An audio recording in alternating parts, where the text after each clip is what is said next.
You know, I never thought this would be my first Star Wars video. Honestly thought a KOTOR or Fallen Order video would have happened first. Probably would have made a lot more sense, to be honest. But why celebrate the release of a new Star Wars series with a Star Wars game if I can just mod something else into one? So I guess that means today I ask the question, can you beat Skyrim as Obi-Wan Kenobi? When it comes to Star Wars mods, or just lightsaber mods in general for Skyrim, there are loads to choose between. I ended up going with the Skyrim Wars mod, which compiles a bunch of them together for a very interesting experience. Now, with all that out of the way, let's begin. The usual cart ride into Helgen is certainly looking a tad different than normal. As me and the rest of the Jedi are sent towards our deaths at the hands of the Empire, I get to try and attempt to make myself look like Ewan McGregor. After spending far longer on this than was really necessary, I got a result I was fine with. Not happy, fine with. At this point, I hadn't actually read over everything that was in the mod, as I figured going in partially blind would make encountering new things more interesting. Well, I will say I was certainly shocked when Darth Vader strolled up to greet us all at the chopping block. The headsman obviously wasn't aware how much more powerful I'd become if he actually killed me, but lucky for him, a dragon came to save the day. Remember, Star Wars technically has dragons, so this is still lore accurate. I think. When it came time to decide who to go with, the Imperials or the Jedi, I think it's pretty clear who I chose to go with. After Jedi Knight Railoff cuts my binds, I'm free to equip the robes in my inventory. As of yet, I don't have a lightsaber, but if there's one thing I know about Obi-Wan, it's that he isn't afraid to start throwing hands if the need arises.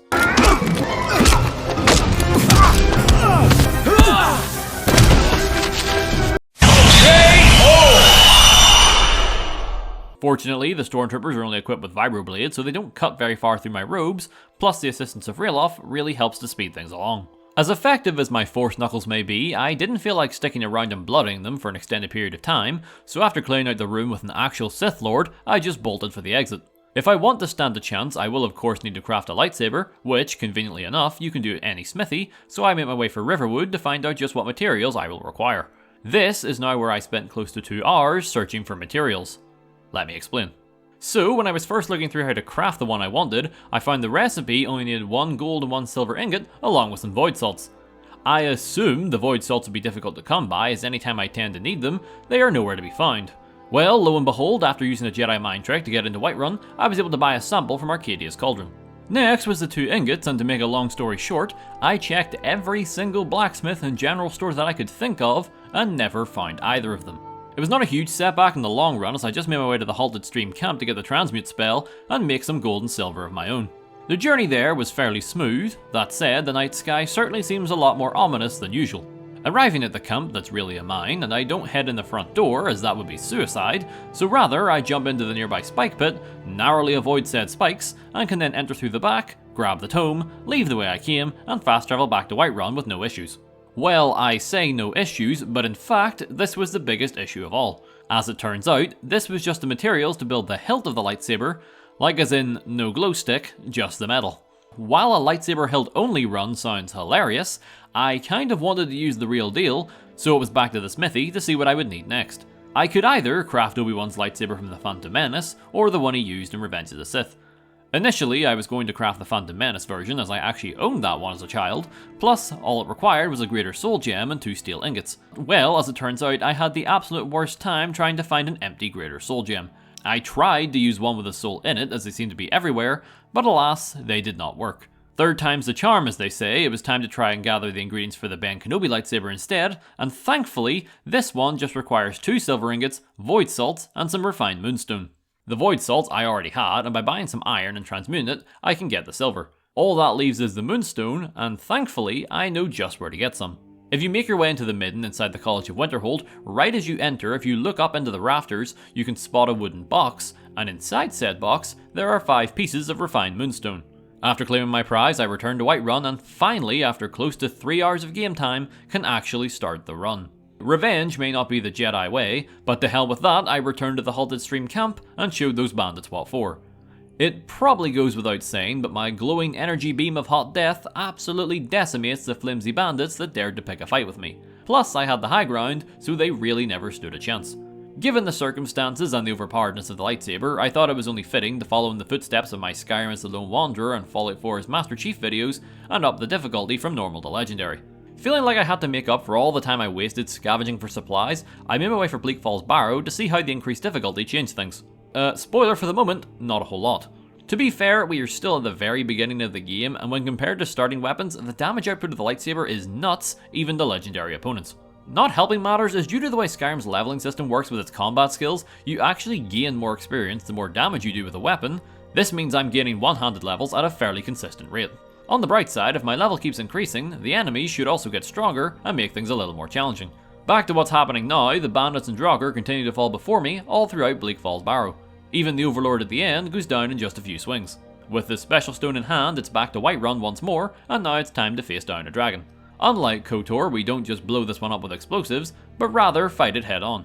Naturally, he puts up a better fight than most, and actually nearly manages to kill me on a few occasions.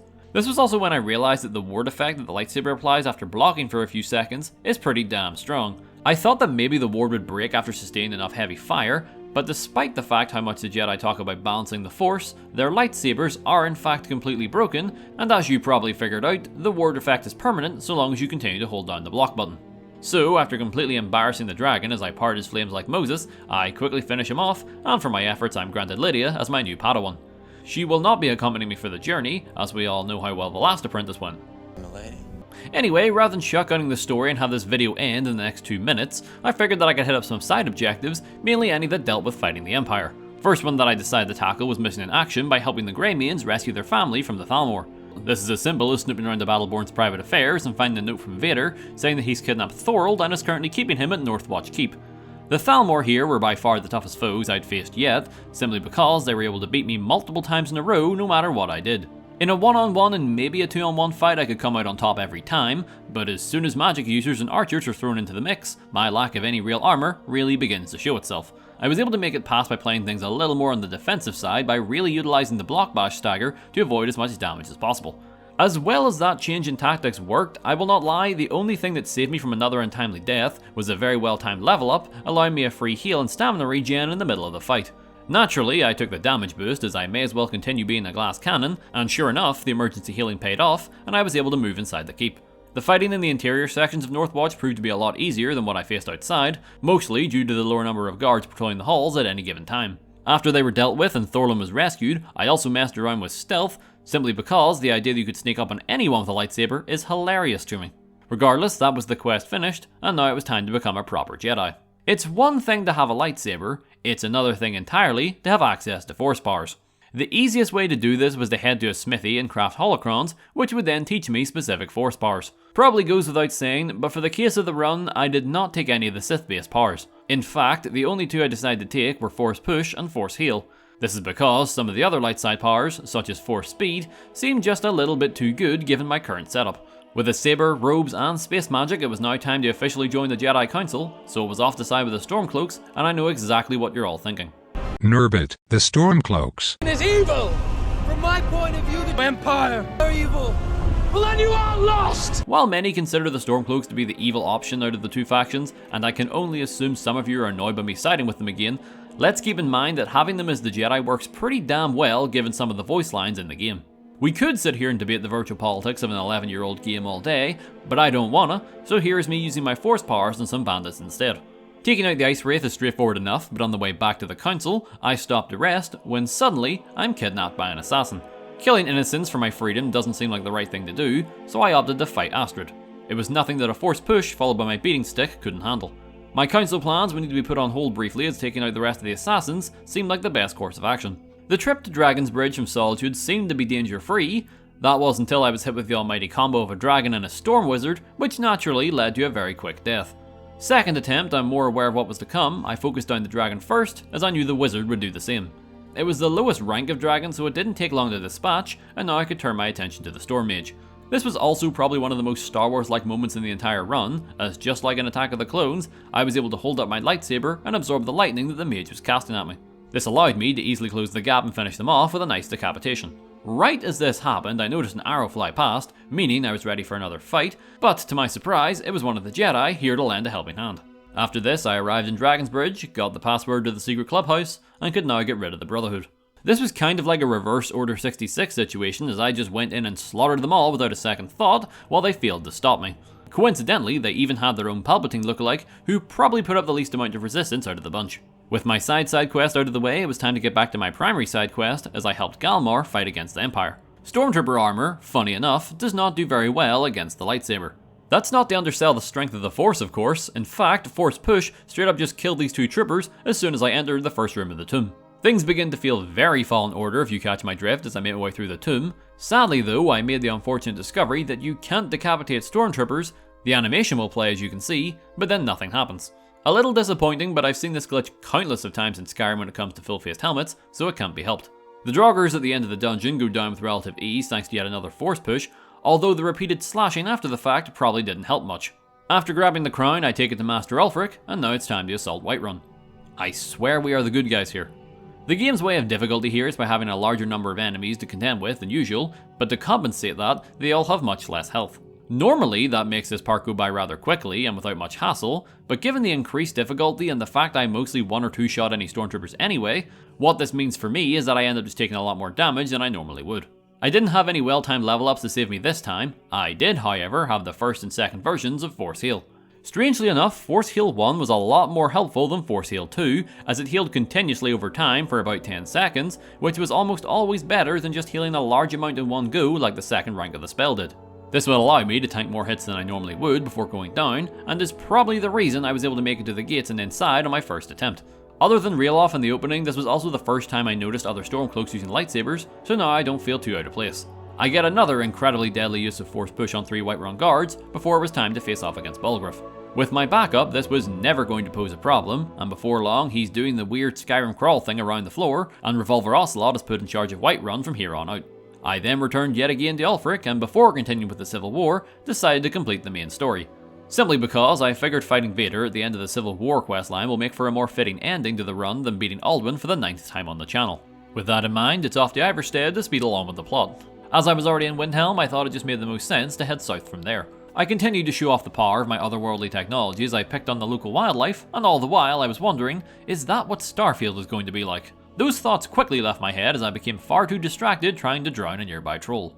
Continuing my slaughter of creatures, I used Force Push to severely injure the Wampa that waits for you on the way up to the Greybeards, and after a few slashes he for some reason presented himself to me, to which I just quickly carved him a new ass crack. Making my way to High Hrothgar, and we all know how this goes, you all just stand in a circle and hold hands and yell at each other until I'm told to go over to the distant tomb and retrieve the Horn of Gondor. More mages and Draugr fill the dungeons of Skyrim, so not much I haven't already proven I can take care of. I was able to really mess with some skeletons thanks to the power of the Force though. It was also only around here that I realized that the Whirlwind Sprint is basically just the force speed thing that Obi-Wan and Qui-gon used at the beginning of the Phantom Menace, so realistically, I can continue to use it for the rest of the run. When I get to the end and grab the horn in the shape of a piece of paper, it tells me to head to Riverwood and meet my least favourite character. Thankfully, all that's next is the Dragon at Kynesgrove, which I was smart enough to mark on the map ahead of time when I made my way down to Iverstead a few paragraphs ago. This is one of those times where I would rather just show the battle in question, rather than explain it, due to how quick it was.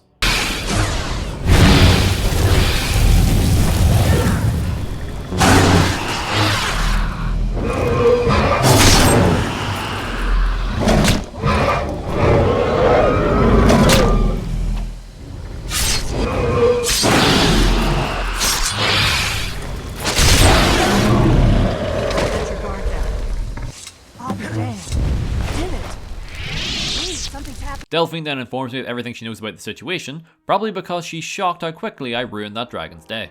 Next on the to-do list was the embassy, and I expected this to go about how it usually does, as I just hand Malborn everything I own and go in as prepared as physically possible. Something strange happened while I was there, however, and that was the fact Darth Vader was present.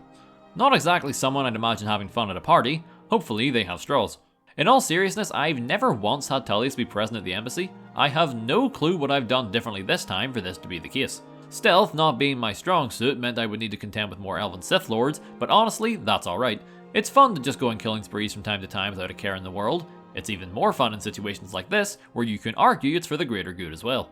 Despite what I just said about stealth, I was able to get a successful stealth death blow off on one of the guards in the prison area. Hello there.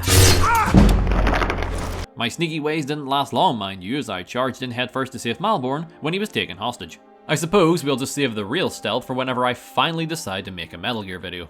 Back to the run at hand, and as I leave the embassy, I notice something's a little off with Obi-Wan. For whatever reason, my beard is mostly gone, along with some of the changes I made to his face, and my hair is straight up just not textured in some places. I have absolutely no idea what caused this to happen, but I tried everything I could to fix it, from taking off and re-equipping my hood, fast travelling, and even hard resetting the game and console, and none of them worked. Nothing can be done about it right now, so it's off to the worst city in the game to find Lor San Tekka. Congratulations to the handful of you who understood that reference. Head down to the comment section and await your hearts.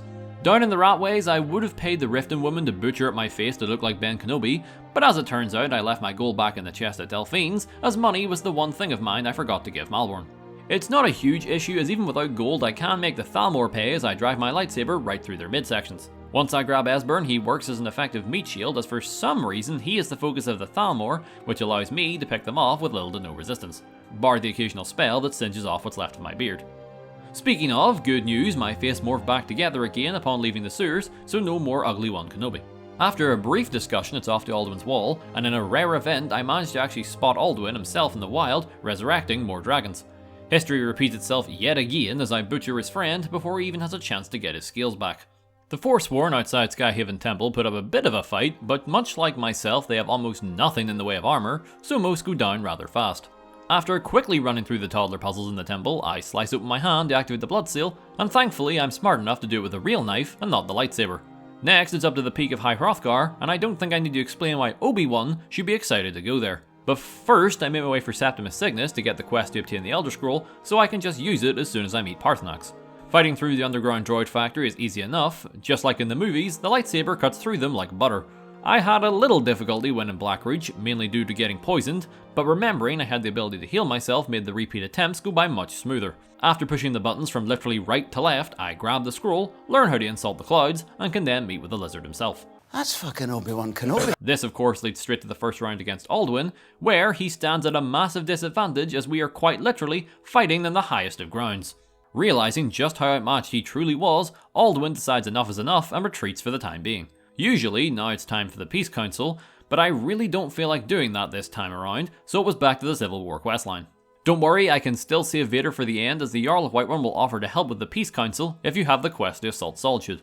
My first task is to rescue some prisoners from a fort near Helgen. While stealth is of course the suggested route, nothing actually stops you from running in head first and taking the fight to the Empire. As this isn't a proper fort assault, their numbers here are a bit on the low side, so me and the rest of the Jedi can clear them out in no time at all. Following this, I had to secure myself a shipment of silver. We will say it's for building lightsabers and just move on. Considering some of the troopers were asleep when I arrived, I shouldn't need to go into too much detail about the encounter. To avoid repeating myself, I'll just describe how one of the fort takeovers went, as to be entirely honest, even when looking back on the footage, I wouldn't be able to tell them apart they were that similar. Essentially, as is the norm of this playthrough, I waltzed right up to the entrance and just began swinging like a madman until the game told me to stop. Sure, my force powers do get some use during the engagement, but truthfully they were just a slower alternative using the lightsaber, especially when there were a never-ending supply of stormtroopers literally phasing into existence before my very eyes. With the forts down, all that was left was taking Solitude, but first up, I needed to deal with the dragons. Odaving is the same as ever, and initially, fighting through Skuldafn seemed like a simple enough task. That was until I reached the portal.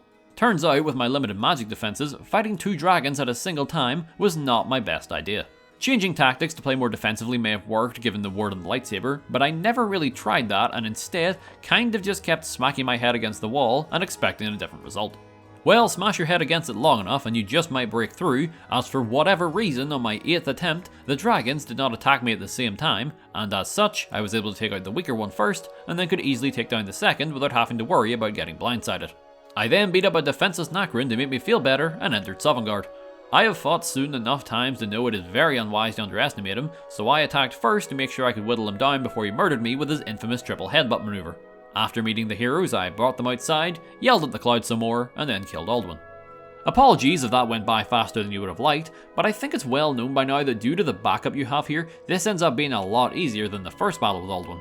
On the bright side, we still have Vader to contend with. The sheer number of stormtroopers in the capital is insane, but that doesn't stop me and Ulfric from carving a path right through them straight to Vader. He was protected by a single trooper who appeared to be a hand-to-hand specialist of some sort, as they refused to use a weapon. Regardless, they didn't last very long, and when it came time to finally fight another lightsaber user, I was ultimately left disappointed. Darth Vader didn't even attempt to fight back. He just stood there and let us kill him. Hopefully, the inevitable rematch in the show goes a lot better than this. So yeah, just a little anticlimactic sadly. To make things right, I did give him a proper Jedi burial. Ending things off, I headed for the highest possible point of the game, the top of High Hrothgar, finishing the game, and proving yes, you can indeed beat Skyrim, as Obi-Wan Kenobi. Oh wait, yeah, the Death Star. Somehow it blew up. Regardless, that's going to be the end of this challenge video. If you enjoyed what you saw, consider giving the video a like. Interested in more challenges in the future, feel free to subscribe. Try to run these videos out every week. My name's Nerbit, thanks everyone, I'll see y'all in the next video.